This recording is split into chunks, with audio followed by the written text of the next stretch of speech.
Hello friends, welcome to খেল দুনিয়া। মোহনবাগান আজ মাঠে নেমেছিল সিএফএল এর দ্বিতীয় ম্যাচে রেইনবোর বিরুদ্ধে।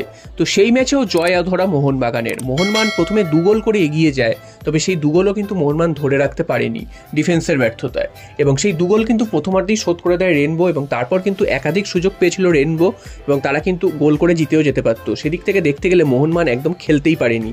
তো মোহনবাগানের হঠাৎ হলোটা কি, যে জুনিয়র দল গত বছরও কিন্তু কলকাতা লিগে ভালো ফুটবল উপহার দিয়েছে, এছাড়াও আরএফডিএল এর ম্যাচেও ভালো ফুটবল উপহার দিয়েছে, তারা হঠাৎ করে এরকম বাজে খেলছে কেন? তো মোহনবাগানের কোচ চেঞ্জ হয়ে বাস্তব রায় থেকে চেঞ্জ হয়ে ডেই কার্টেজও এসছে, এছাড়াও বেশ কিছু বাইরে থেকে ফুটবলারও নিয়ে এসছে। তখন মনে করা হয়েছিল যে মোহনবাগান হয়তো দলটাকে ঢেলে সাজানোর একটা পরিকল্পনা করছে। তবে এই প্রথম দুটো ম্যাচ দেখে মনে হচ্ছে মোহনবাগান ফুটবল খেলাটাই ভুলে গেছে, অর্থাৎ মোহনবাগানের যারা জুনিয়র প্লেয়ার রয়েছে তারা ফুটবল খেলাটাই জানে না। তারা কে ছোট দল কে বড় দল সেটাই কিন্তু বোঝা যাচ্ছে না। তো মোহনবাগান কিন্তু হেরেও যেতে পারতো। আগের ম্যাচেও আমরা দেখেছি মোহনবাগান কিন্তু নিশ্চিত হারের মুখ থেকে বেঁচে ফিরেছিল। আজকের ম্যাচটাও মোহনবাগান নিশ্চিত হারের মুখ থেকে বেঁচে ফিরলো। 2 পয়েন্ট নিয়ে 2 ম্যাচ থেকে 2 পয়েন্ট নিয়ে কিন্তু মোহনবাগান অনেকটাই পিছিয়ে রইল কলকাতা লিগে। এর পরের ম্যাচে কিন্তু ডার্বি, সেই ম্যাচে মোহনবাগানের কী পারফরমেন্স হবে সেইভাবেই কিন্তু সমর্থকরা উদ্বেগ প্রকাশ করছে।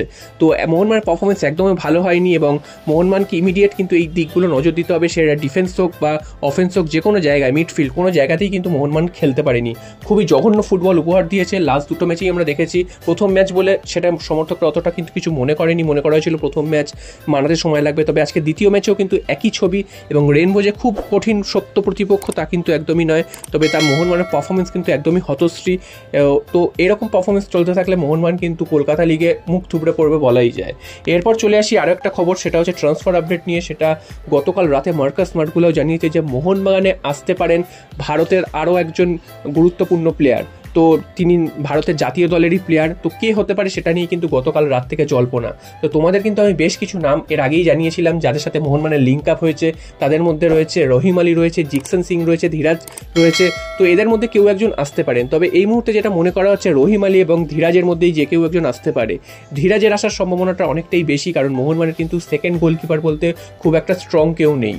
তো যদি কখনো মোহনবাগানের প্রথম গোলকিপার চোট পায়, সেক্ষেত্রে কিন্তু সেকেন্ড গোলকিপার কে হবে সেটা কিন্তু একটা সমস্যার বিষয়। এবং মোহনবাগান কিন্তু সেটা আমরা দেখেছিলাম, যেটা সুপার কাপে মোহনবাগান ফল ভুগেছিল, তার জন্য কিন্তু মোহনবাগান কিন্তু একটা দ্বিতীয় গোলকিপার নির্বাচন করে রাখবে, সেটাই মনে করা হচ্ছে। তো সেক্ষেত্রে ধীরাজের সাথে কিন্তু মোহনবাগানের একটা লিঙ্ক আপ হয়েছিল। তো এখন কি পজিশনে আছে সেটা জানা যাচ্ছে না। তবে ধীরাজের আসার সম্ভাবনা কিন্তু অনেকটাই রয়েছে মোহনবাগানে, এবং মার্কাস মার্কুলাও যেহেতু জানিয়ে দিয়েছে, সেক্ষেত্রে মোহনবাগান কিন্তু আরও একটা চমক দেওয়ার জন্য অপেক্ষা করছে। অন্যদিকে রহিম আলীর নামটাও কিন্তু বেশ কিছুদিন আগে উঠে এসেছিল। রহিম আলীর কাছে প্রস্তাব আছে, সেটা কিন্তু রহিম আলী নিজেই স্বীকার করেছিল। তো সেদিক থেকে দেখতে গেলে রহিম আলীরও কিন্তু মোহনবাগানে আসার সম্ভাবনা রয়েছে। তবে মোহনবাগানে কিন্তু স্ট্রাইকার পজিশনে অনেক প্লেয়ার হয়ে গেছে। তো সেক্ষেত্রে রহিম আলীর থেকেও ধীরাজ সিং এর মোহনবাগানে আসার সম্ভাবনা কিন্তু অনেকটাই বেশি। এছাড়া জিকসন সিং, তাকে নিয়ে কিন্তু একটা রিউমার বেরিয়েছিল, এবং এমনও রিউমার শোনা গেছিল তাকে মোহনবাগান প্রায় সই করিয়েই নিয়েছে। তো তারপর কিন্তু সেই ডিলটা ভেস্তে গিয়েছিল, এবং তারপর কিন্তু সেখানে কিন্তু নিয়ে আসা হয় আপুইয়াকে, তোমরা সবাই জানো। তো এক রাতের মধ্যেই সমস্ত কিছু চেঞ্জ হয়ে যায়। তো দেখা যাক শেষ পর্যন্ত কোন ভারতীয় প্লেয়ার মোহনবাগানের যোগ দেয়। তবে এটা কিন্তু একটা ধোঁয়াশা রয়েই গেছে মার্কাস মার্কুলার টুইট অনুযায়ী। তো দেখা যাক শেষ পর্যন্ত কোন ভারতীয় প্লেয়ার মোহনবাগানে